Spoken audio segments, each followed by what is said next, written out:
Fast Food Nation is a powerful and eye-opening nonfiction book that examines the far-reaching effects of the fast food industry on society, economy, culture, and public health, focusing primarily on the rise of major fast food chains like McDonald's.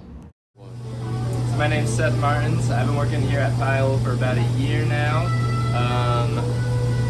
What were some of your other questions, sorry? How much you make and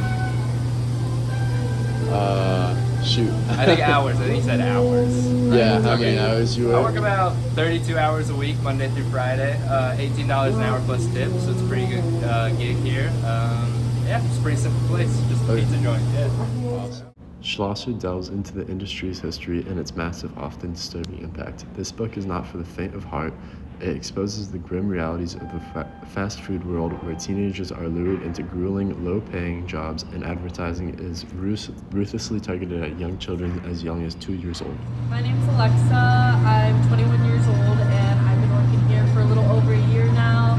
I make $15 an hour, and that's without tips. So I make tips on top of that too. And each shift is about 5 hours long. Schlosser pulls no punches as he uncovers the exploitation of workers, the unhealthy food practices, and the environmental damage caused by the industry's practices.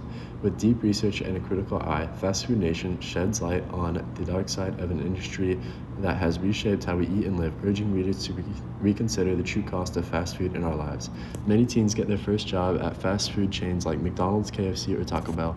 Because these restaurants have streamlined their process to make jobs simple and easy, fast food chains target teens who lack work experience by offering low-skill, low-paying jobs with long hours. So what's your name? I'm Rex Bigelow. How long have you been working here? About 3 months. How much do you get paid? I get 11 per hour, but I get tips that brings it up to about 12 something. How long are your shifts typically? They're like 5-6 hours. Yeah. I know, I get about like 35 hours a week. Yeah. Do you get any benefits? No, I don't. Since teens are usually in school, these companies benefit from part-time workers and avoid providing benefits by limiting employees to fewer than 40 hours a week. Schlosser says when working at Taco Bell, workers are forced to wait until things got busy at the restaurant before officially starting their shifts. Schlosser makes it apparent that fast food chains contribute to the rise of things such as obesity, heart disease, and diabetes. With fast food chains supplying Americans with high-fat and calorie foods with low nutritional value at a low cost, this creates unhealthy eating habits. These habits are especially bad because they are started at a young age due to advertisement to children. Fast Food Nation underscores the hidden cost of the industry by bringing light to the horrors of the environmental cost of the food we eat. He tells of how the mass production of meats result in large amount of air and water pollution. Monocropping for feed leads to soil degradation and loss of biodiversity. Over the many years, the fast food industry has spread all over the United States, and in the mid-1970s it went international. This has caused countries and their culture to be influenced by the industry. With an increase in fast food, less people cook food and therefore lose a tad bit of their culture by not passing down recipes. This book definitely relates to the concept of the PMC by describing how the managers at places like McDonald's and Taco Bell are used to keep workers in line and cut costs for the company.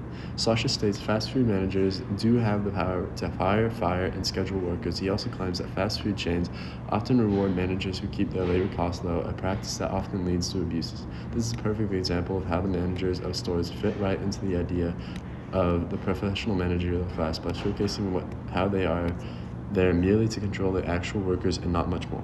It also connects the idea of alienated labor by telling how the jobs are created to be easier and more assembly line-like. They have each person doing one specific task that is so simple you can't mess up the job. Finally, the idea of simulacra can be seen within the book by looking at the history of the fast food industry and what they started with. For example, many fast food restaurants sell burgers, but what they actually sell is so much different than a real burger you would get in a normal restaurant. Today, fast food restaurants use highly processed ingredients to create their food, whereas a normal beef patty would be made of the scratch after a butcher takes the larger cuts from the cow. Hello, Colby Patten here, the creator, videographer, director, and everything for this little documentary video here. I just want to give a few words about my book. And to start off, I actually did enjoy my book. It was a really interesting read to me, and I think I enjoyed it because in one of my high school classes, we watched the documentary Super Size Me, and this book just really reminded me a lot about it.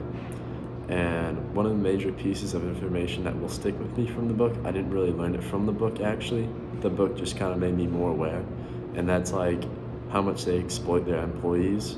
I knew it was bad, but like the book really showed me exactly how bad it was.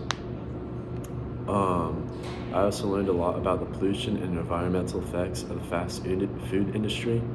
Like, none of the fast food industry is good for the earth, and there are so many spots for pollution in just a single supply chain for one restaurant. And I think his perspective fell a little short for me when he talked about globalization of fast food and how it can have an impact on cultures. I wanted to see more of how it impacted them and how the future of the cultures could look because of the fast food restaurants. Other than that, I think this book was a really great read and would recommend it to everyone.